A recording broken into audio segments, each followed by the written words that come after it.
Hello everyone, ഇന്ന് കിച്ചൂട്ടൻ്റെ birthday ആണ് കേട്ടോ. അപ്പോൾ നമുക്ക് രാവിലെ ഒന്ന് അമ്പലത്തിൽ പോയിട്ട് വരാം. അതിനുശേഷം നമ്മൾ ഉച്ചയ്ക്ക് അന്നദാനത്തിനും അമ്പലത്തിൽ പോകുന്നുണ്ട്.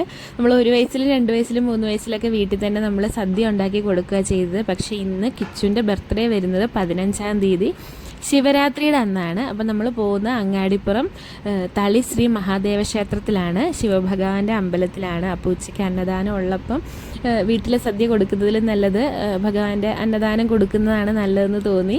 അതുകൊണ്ട് നമ്മൾ അമ്പലത്തിൽ വന്നേക്കുവാണ്. അമ്പലത്തിൽ വന്ന് അന്നദാനം കഴിക്കുമ്പോൾ കിച്ചു പറയും തമ്പായിയുടെ മാമുവാണ്, കിച്ചുവിന് ഭയങ്കര ഇഷ്ടമാണെന്നൊക്കെ പറഞ്ഞ് കഴിക്കും കേട്ടോ. മുഴുവനും കഴിച്ചിട്ടുണ്ടായിരുന്നു. പപ്പടവും ചോറും കൂട്ടിയിട്ട് കഴിച്ച, വേറെ കറികളൊന്നും അവൻ എടുത്തിട്ടുണ്ടായിരുന്നില്ല, എരിവുണ്ട് എന്ന് പറഞ്ഞിട്ട്. പക്ഷേ പപ്പടവും ചോറാണെങ്കിലും അവൻ ആസ്വദിച്ച് ഫുള്ള് കഴിച്ചിട്ടുണ്ടായിരുന്നു. അത് കണ്ടപ്പോൾ നമുക്കും ഒരു സന്തോഷമായി കേട്ടോ. എന്തായാലും അവൻ കഴിക്കട്ടെ. കഴിഞ്ഞ വർഷം ഈ അമ്പലത്തിൽ അതിരുദ്ര മഹായജ്ഞമാണ് കേട്ടോ നടത്തപ്പെട്ടത്. 12 വർഷത്തിലൊരിക്കൽ നടത്തുന്നതാണ്. 11 ദിവസം ഉണ്ടാവും അതിൻ്റെ പരിപാടികൾ. ഇപ്രാവശ്യം ഏകാദശ മഹാരുദ്രയജ്ഞമാണ് നടത്തുന്നത്. അതായത് ഒരു ദിവസമേ ഉണ്ടാവുള്ളൂ. 11 പുരോഹിതന്മാർ വന്ന് പൂജ ചെയ്യുന്നതാണ് കേട്ടോ. അങ്ങനെ കിച്ചു ഭക്ഷണമൊക്കെ കഴിച്ചിട്ടുണ്ട്. ഒരു വറ്റുപോലും ഇല്ലാണ്ട് കഴിച്ച് അവൻ തന്നെ സ്വയം ഇലയൊക്കെ മടക്കിയെടുത്ത്.